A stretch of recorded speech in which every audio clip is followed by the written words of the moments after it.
class of entities that are mostly large in scale.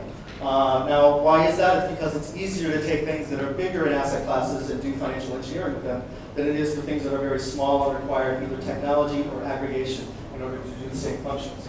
And so over the years, we have corporations, governments, some real estate, and I note some real estate. In many countries, you don't have mortgage markets. In countries like Mexico, it's a relatively recent phenomenon in the last 10 to 20 years.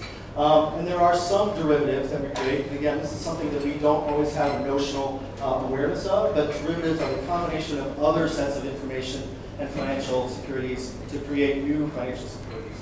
For example, I might create a derivative security around weather, and the ability to insure against a rainy day is a possibility that does have meaning for me as maybe a farmer or someone who is impacted by when rain occurs.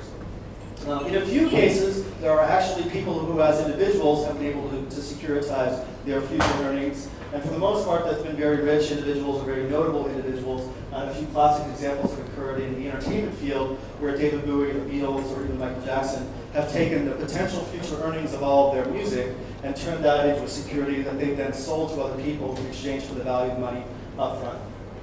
On the other hand, there are many other securitization possibilities that do not exist.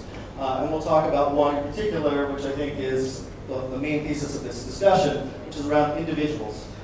Individuals who are largely 6 billion people in the world and their lifetime savings and earnings.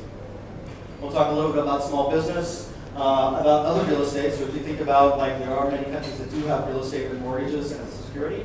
Probably at least half the world, or more than half the world, do not.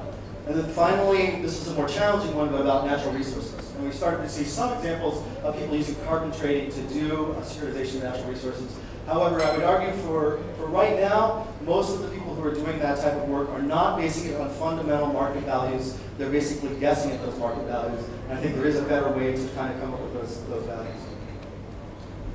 Okay, so Money 2.0, what am I talking about? I'm talking about a really, really large asset class. And in general, what I'm talking about is the potential for any individual to earn money over their lifetime and set some of that aside for savings. So in most of the developed world, and I may be high-siding that by saying there's 2 billion people, but if you thought about people in the US, in the EU, and then potentially maybe the top 10% of earners in China and India and a few other countries around the world, there's at least 1 billion, maybe up to 2 billion people who on average maybe make $25,000 US per year. Over their lifetime, they might work for 40 years. And if they're good savers, they might save 10% of that.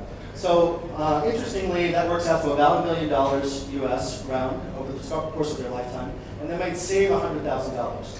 And so if you think about the ways that we value companies, we talk about PE ratios and the ability for them to earn money over a period of time. The individual market cap for someone might be somewhere in the range of $100,000. They might be able to save $100,000 over a period of time, and there may be some net present value discount for that money, so it's slightly less than that. But roughly speaking, it might be around $100,000. And if you thought about 2 billion people being able to earn that over a lifetime, then I would argue that somewhere in the $100 trillion range, there is this asset class that doesn't really exist right now. Now, you might say that credit cards and other types of securities in the developing world actually do proxy for that asset class and do exist.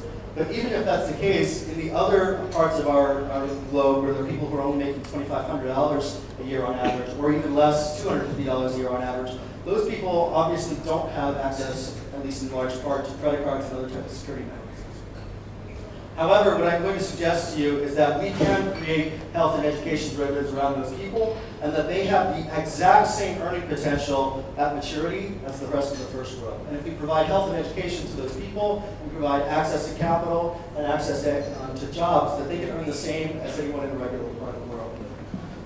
I want to also talk a little bit about a particular asset class that's of interest, which I think is small business, and not just the debt side of that equation, but the equity side of that equation, which largely doesn't exist.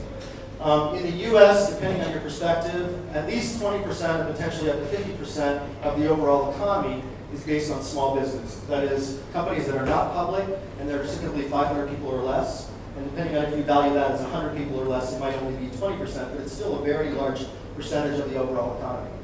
In the rest of the world, particularly in the non-developed nations, it's an even larger percentage of the overall economy. It's probably easily 50% and likely more than 50% of the overall economy.